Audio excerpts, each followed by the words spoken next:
अनेक पक्ष ज्या चर्चा आता सुरू आहे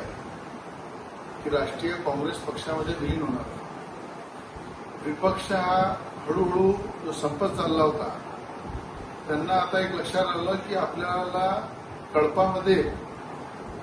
राहूनच आपलं भलं आहे आणि ते राष्ट्रीय काँग्रेसच्या कळपामध्ये जाण्यासाठी जसं शरद पवार साहेबांची एनसीपी जाण्यासाठी तयार आहे त्याचप्रमाणे उबाटा जे शिवसेना आहे उद्धवजी ठाकरेंची त्याला सुद्धा विलीन करण्यासाठी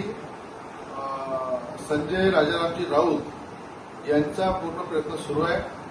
सोनिया गांधीच्या दरबारामध्ये संजय राऊतच्या अनेक मिटिंगा सुद्धा झालेल्या आहेत की उबाटाला सुद्धा काँग्रेसमध्ये विलीन करून विपक्ष हा पूर्ण एकत्र येऊन भाजपच्या समोर सगळे एकत्र येऊन लढले पाहिजे, सगळे एकत्र झाले पाहिजे म्हणून उबाटाही काही दिवसामध्ये आपल्याला काँग्रेसमध्ये विलीन झालेलं दिसत.